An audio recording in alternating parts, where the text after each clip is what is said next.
Hello and welcome to Becoming Your 2.0 podcast. My name is Adam H. Mortimer. And I'm Damon K. Casabar, and we are declaring an all-out war on our limiting beliefs and our shadow self. So if you're ready to overcome the things that have held you back, stop being stuck, and take your 2.0, the highest version of you, to the next level, join us on today's discussion. We're excited to have you here. All right, Adam, I'm excited for this topic here because it's something that you and I have been doing a lot of work on, which is energy production. We've been talking a lot about the 1.0 version going to the 2.0 version. And not only is it mental, but there's also a physical aspect to it as well, right? Yeah. In particular, though, the subject that has been coming up a lot with people I've been talking to is the subject of just exercise and, getting fit, if you want to throw that in there too. People wanting it for weight loss or, they want to look good, whatever the case might be. And I find a lot of people struggling with the idea of, well, if I go down this path, I start working on myself physically and whatever their goals are, right? They want to lose weight, they want to look good, whatever it is. But I find that, that's probably the wrong way to approach it, or at least maybe not the most effective way, just because the mental part of it would get you so frustrated if you're not losing weight or you're not, gaining strength or whatever it is. So maybe kind of talk us through how you would approach maybe exercise in the sense of what does it do for you mentally, spiritually? How does it impact, that aspect of it that maybe is a better way to motivate us because, we can get better outcomes that way. What are your thoughts on that? I think whatever your motivation is, whether it's I want to look good or I want to, lose some weight, I think whatever your motivation is great. Mm-hmm.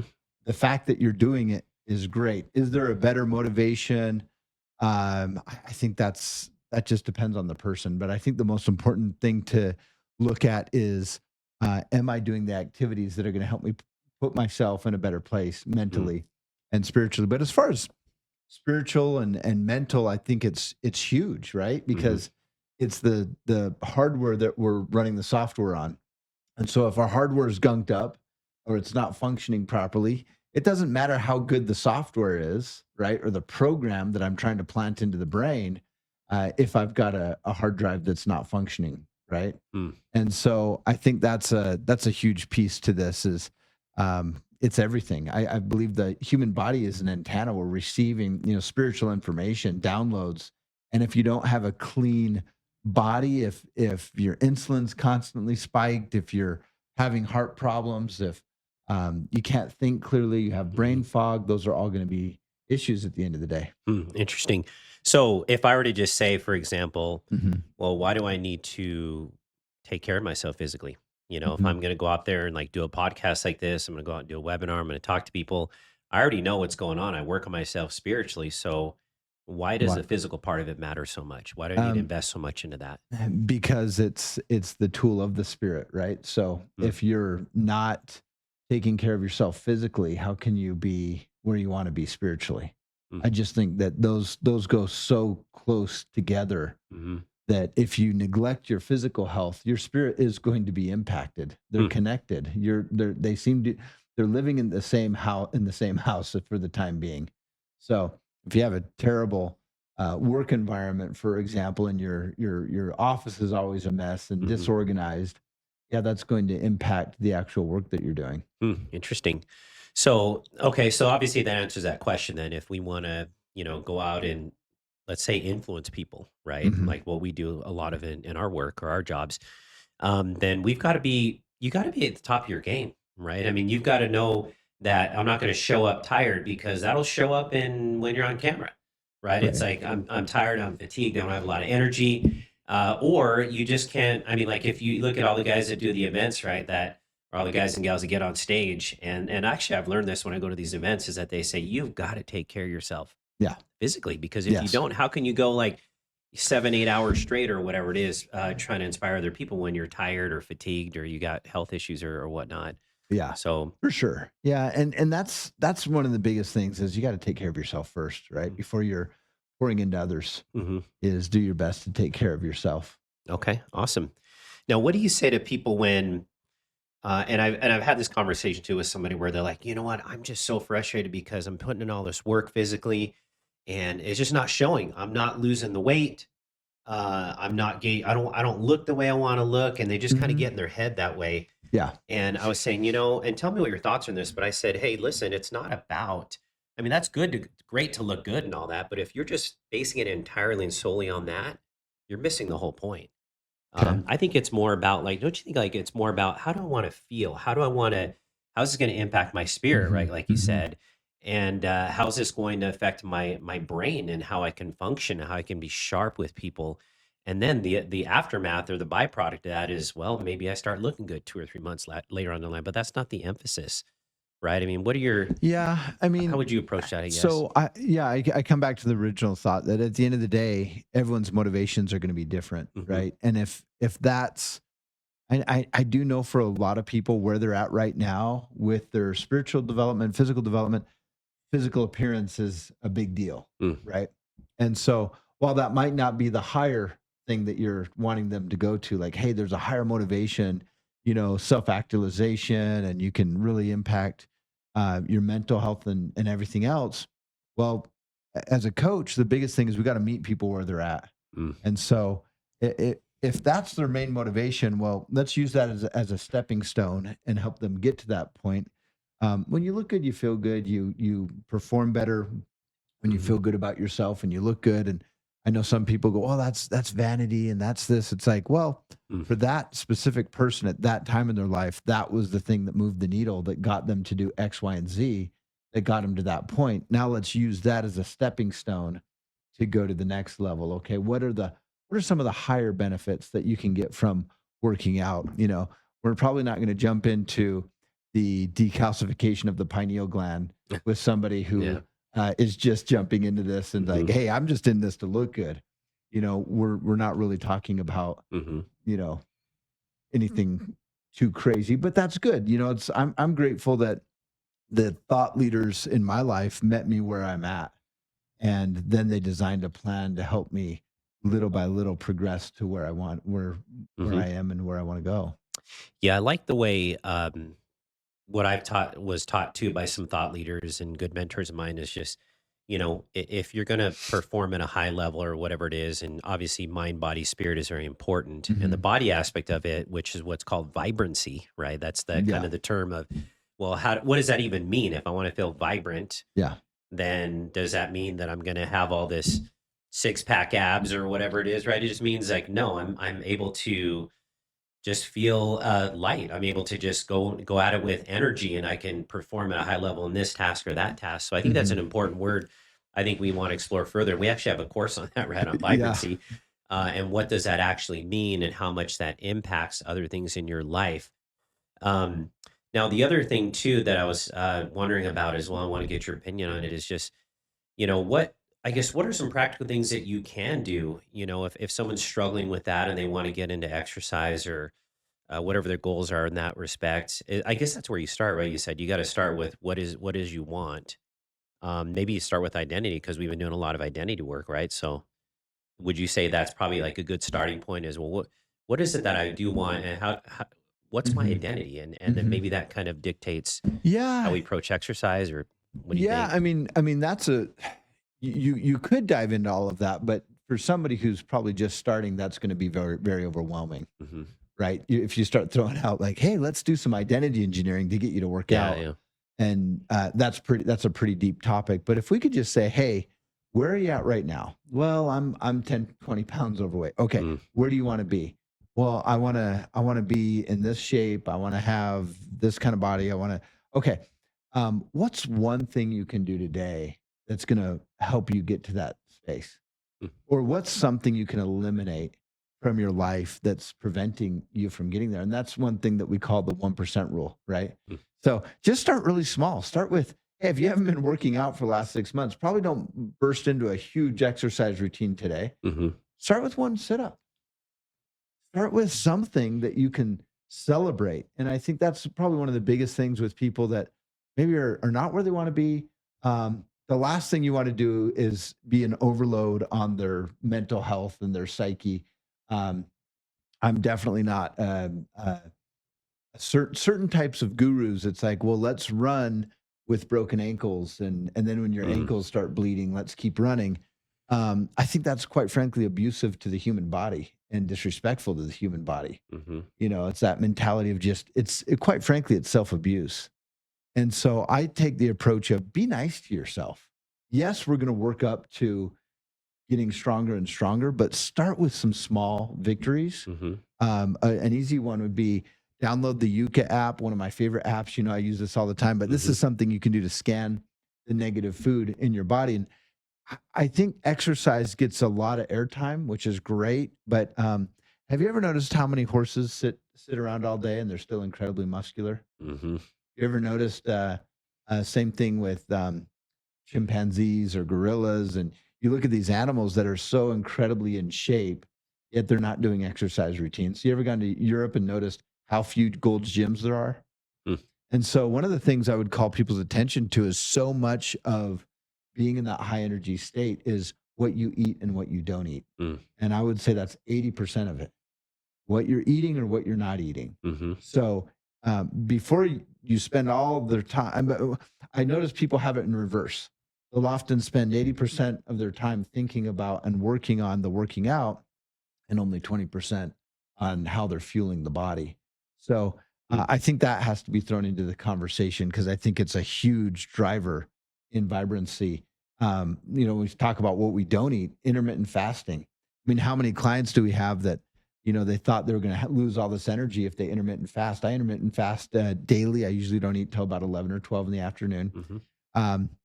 And that I don't eat after 7 o'clock. And at first, when I was doing that, I was like, "Wow, I'm going to lose all this energy, right?" But as you know, when you fast, it'll actually boost your energy. It increases what's called autophagy, which is those basically the cleaning up of the body of the dead cells and all the different things that happen in the factory of energy production. So that's a powerful thing. And I know that they've done some interesting studies on what's called senescent cells, these cells that die off and need to be cleaned up through autophagy. And in the anti-aging community, it's a huge part of kind of the next movement that's coming is learning how to clean up the factory. So I think that's huge. I think hydration's huge. I think sleep is huge. Hmm. And making sure you have a good circadian rhythm. You're going to bed on time, the same time, or get in the habit of a good sleep routine. So I think yes, exercise is a piece of it, but let's put it in perspective that there are some other big needle movers that you could be doing that could eventually help you get to the point where you have a little bit more energy to Hmm. exercise and to do those things. I'm glad you brought that up because you said something really key there that I noticed, and that is exercise is a piece of it. Mhm. It's not the only thing because Right. sometimes you find yourself saying, well, I want to eat really good. I want to eat whatever the heck I want. So I'm just going to exercise the heck out of my body, right? I'm going to go like 3 hours a day or something like that, or Right. go that extreme. But that's really dangerous, when Yeah, you start to do that, it especially is when you get dangerous. older and your bones, on your joints, you try to lift heavy, you try to, try to do that to combat it. It's funny you mentioned fasting because actually I was talking to you about this the other day before Thanksgiving, which by the way, this will be another topic that we'll get into later on. I did a 48-hour one Oh, nice. and it was before Thanksgiving, not realizing that, shoot, this is where I wasn't wise about it. After Right. reading about it, where it's like, oh, and I felt really good. I felt all the effects that you mentioned there of, energy production and things like that. So that was all great. And I felt good. And then I started to go and eat. And I didn't warm myself up to that before I ate my Thanksgiving meal. Oh, you had an insulin spike. And then it and was, then you yeah, crashed. it kind of went the reverse a little Yeah. bit. And I felt like crap afterwards. I'm Right. like, that wasn't very good timing. So that's where you got to really study these things out and make sure it works well. You read enough experts' opinions on that. But I mean, it's the idea of, again, balancing it out, knowing that don't put so much on one thing. Look at all the other parts of the mind, body, spirit, again, that you can complete as a whole to help you to feel better. Yeah, exactly. So any parting thoughts for anyone that you want Oh, to? yeah, for sure. So one of the comments that you made there was that mentality of, and see a lot of people falling into the mentality of, I'm just going to work out really hard and that way I can eat whatever I want. Mm-hmm. And let's take that to the extreme and kind of show how that maybe there's some it's kind of a fallacy of thought there. Okay, let's just say you drank a gallon of gasoline and you said the same thing. I'm just going to work out really hard, and then if I drink this gallon of gasoline, I'm going to be okay. Mm-hmm. We all realize that that's ridiculous to say that. but we put all sorts of chemicals and toxins and endocrine disrupting foods and even cosmetics and shampoos. I was shocked when I started using this scanning app, Hmm. how many foods and things were messing with hormones and messing and are actually carcinogenic. And so Hmm. I would say before you do anything with working out and moving the body and shifting things up, make sure you're not poisoning yourself first, because there's a lot of poison out there right now. So take the poison and the toxins Hmm. out of your life. Get to clean organic food. And I know people always, oh, Adam, I don't have money for organic, or I can't do this and I can't do that because it's organic. And it's like, look, one way or another, you will pay for it. Hmm. Having a lack of energy in life, there's a cost associated with that. Yeah. Not only that, but that eventually leading up to disease, there's a cost to it. So my mentor would always say, choose your suck. What level of suck do you want to do or deal with in life? Because either way, it kind of sucks, right? Like working out. I know people say, "Oh, I love working out." I know you love working out. I don't love working out. It's not Hmm. my favorite thing to do, but I still do it. Hmm. But I love working out better than I like being overweight, right? Because both those things are equally hard. Yeah. It's Yeah. hard to be overweight walking up a flight of stairs and being out of breath. Yeah. Well, it's also hard to, you know, bench press a certain amount of weight every day, right? So Yeah. Yeah. choose the level of hard. Either way, it's still going to be hard. Hmm. Yeah. No, that's a good point. I think it's, I mean, all in all, right? It's just, again, how do we want to feel? What kind of energy we want to have? We got to ask these kinds of questions. Hmm. And just and maybe go as far as to say, well, what is this impacting? Is this impacting my family? It's obviously impacting my health, right? And just and be careful, all the trends and all the fads out there, because although there is a lot of good stuff that's very compelling, make sure you do your research on it. Make sure that Yeah. you understand how it affects your body, just because it affects their body in a different way. And you see all this stuff on social media, and I get it. I see it too, and I'm like, wow, that's really cool. I'm going to go in cold plunge for Hmm. 10 minutes when they tell you like 3 minutes, right? And because I'm going to go out and do this, and you don't really do all the research on it. Just be really careful what your body is telling you. Pay attention to it. I think that's part of the work that you and I have been Hmm. doing a lot on, right? Is like how to get in tune with your higher self. So when your higher self is speaking to you saying, or your 2.0 version saying, that's a little bit too much, you got to Right. honor that, right? But if you're bombarding that with too much data and too much information, then that 2.0 version of ourselves kind of gets stuffed out and we can't really connect with it.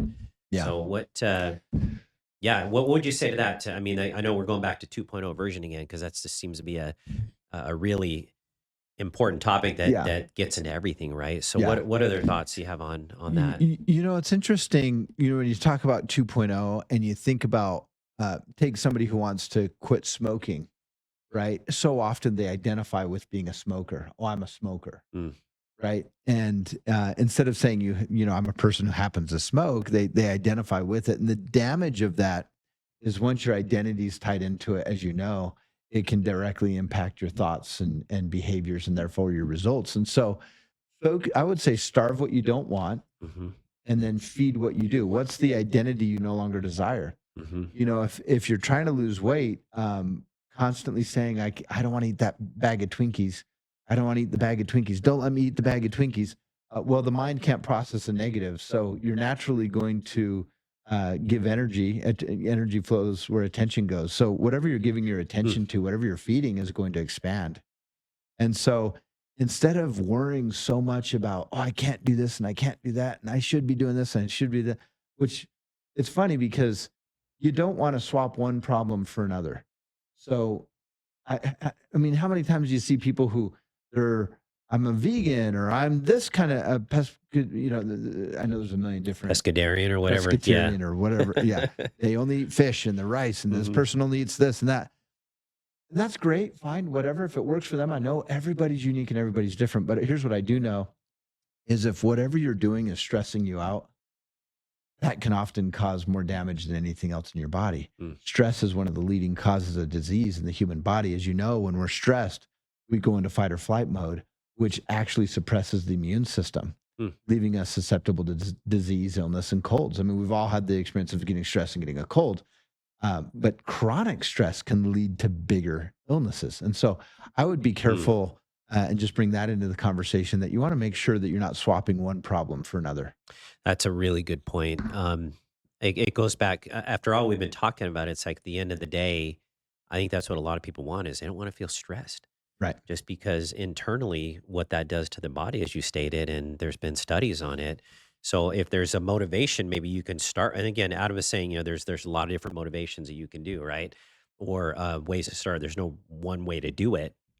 But I think that's one big one right there is the Yeah. stress relief, the cortisol levels that are inherently way too high that can impact your mind, everything else. So, gosh, I mean, if you want to live a life where not like we're going to control the outside because we're going to maybe walk into situations where that's just the nature of our jobs or whatever it is or at home. So now we got to decide, well, how am I going to show up in that stressful environment where I'm not reacting to it, right? I'm responding to it. I'm learning from it. Well, that's the battle that we're up against here. The good work that we're doing, right? So, anyways, I think it's a fascinating topic. Again, so many layers to it that we can go, and we'll go into that. We definitely will.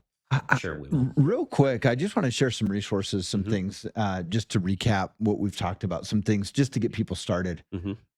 Looking for, as far as hydration, make sure you get some good electrolytes. I see people drinking water like a camel. I mean, they're just drinking water like crazy, which is great. Water's great, but if you don't have the right electrolytes in that water, you're actually, as you know, it depletes those minerals in the body. And so be careful with that. I've had clients that have gotten themselves dehydrated by drinking only purified water.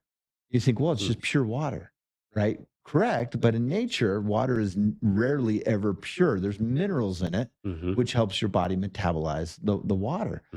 But when there's no minerals, your body often will pull those minerals from the body in order to find that balance. And so it's very interesting. Make sure you have electrolytes.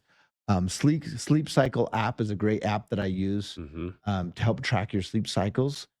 As you know, that's foundational to human growth hormone and the things that the body needs, metabolic health and all that. and repairing the body after a good workout. So let's take your sleep very seriously if you're interested in having better health. And then the Yuka app that I mentioned earlier, YUKA. Yeah. That's an app that I highly recommend downloading and do what's called a Yuka cleanse. Go through everything in your life. And if it's not at least a green, get rid of it.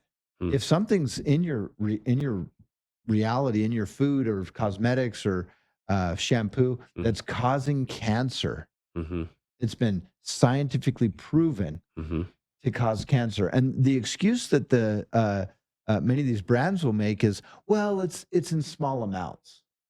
And my argument, my pushback against that is, well, a lot of small amounts add up to a large amount. Yeah, over time. And so if you look at the number of products with toxins in them and negative chemicals in them, it does add up to a lot. And so eliminate those things from your environment as much as possible. Get the great sleep, start hydrating right away.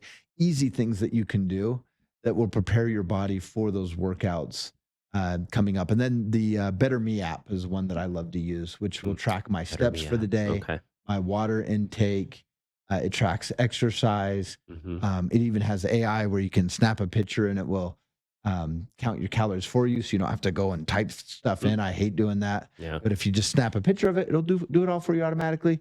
And then it even has workouts for you. So we're not associated with any of those apps in any way. It's just ones I really enjoy. I use them personally daily, all of those apps. And anyway, I just want to give those apps a shout out. They're wonderful and they can help you get to where you want to be. Awesome. All right. More valuable insight from you, Adam. Appreciate it. Yeah. Thank you, Damon. Thank you. Appreciate it. We hope you enjoyed today's episode. What was your top takeaway that you want to take into your week and apply and practice? So if you can pick at least one thing, we call this the 1% rule. Just get a little bit better today than you were yesterday. We can't wait to hear about your successes, and we'll see you on the next episode.